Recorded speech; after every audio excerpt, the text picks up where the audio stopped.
with Big Y Fly Company. We're here talking about fly tying tools. We're going to go over what tools you're going to need and why you're going to need them. We focus a lot on beginners here, and so we want to make sure you know what you're getting yourself into and what all those tools are that you have or what you might need that you don't have. The first thing we're going to talk about is a vise. You probably have one already, but if you don't, great. This is a vise. They come, $1,000 vise. You got $30 vices. You kind of get what you pay for. If you get a $30 vise, you're probably going to end up buying a $200 vise pretty quickly. The next tool you're going to need, everybody needs a pair, probably two, is scissors. They come 4 inches, 5 inches are long scissors for like cutting hair. Real short scissors do really fine work. I like a pair with a real fine tip and kind of smaller blades right here because I like to hold them while I tie. But there's a whole bunch of different types, razor scissors. You also probably want a pair with that are just kind of cheap to cut wire with. Then the next thing you're going to need is a bobbin. We got a bunch of these here. They're for holding thread. There's several different types. This again, about a 4-inch, just like the scissors, is a good general size. The one thing we really like with a bobbin is having a flared end and an insert in it. Something like ceramic or ruby that fits inside there. It just makes tying really smooth, and there's a lot less like fraying of lines. You can put a lot more pressure on it. Again, a 4-incher is a good all around, but they come longer and shorter than that.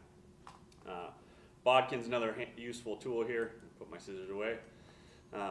This is just kind of for picking things out. So if you wrap the wire over some hackle, you can just kind of pick at it, clear some dubbing up, get stuff out of the way. It helps while you're tying or after you've kind of tied stuff in. You can make little adjustments there. Another useful tool is a whip finisher. This is great. You either need a whip finisher to tie the knot at the end of your fly to tie the thread down, or you're going to need something called a half hitch tool, or some people just half hitch with their fingers. I really suggest getting one of these if you don't have one. We'll show you how to use it later, but it makes a better knot that will last longer, and you'll have better finish on your flies. Hackle pliers are very useful. Basically just pinching some hackle in there. You're going to twist around. It just makes it so that little hackle and your big dumb fingers don't have to meet. We got a hair packer. This is really useful. You're probably not going to need it if you don't tie deer hair poppers or mice patterns or stuff where you need to pack a bunch of hair down. So you can check that out later. We'll see if you need it. A hair stacker is a little more useful. Not a packer, but a stacker. It's for making those nice even wings on something like an elk or caddis or stimulator or a mother minnow. Put some hair in there, and we'll show you how to use that too. Bobbin threader. These are useful for some people. They like them. You put this all the way through the bobbin, put some thread through and pull it through. It makes it really easy. I've never used one, but some people like to do that. Dubbing comb right here.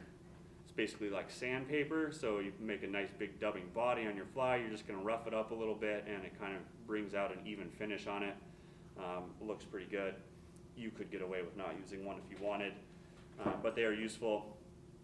Then you got something called like a dubbing spinner. We're going to make a dubbing loop. It makes nice even dubbing bodies. Last thing is, I don't even have a pair right here, is a pair of tweezers. People use them. We sell a lot of them.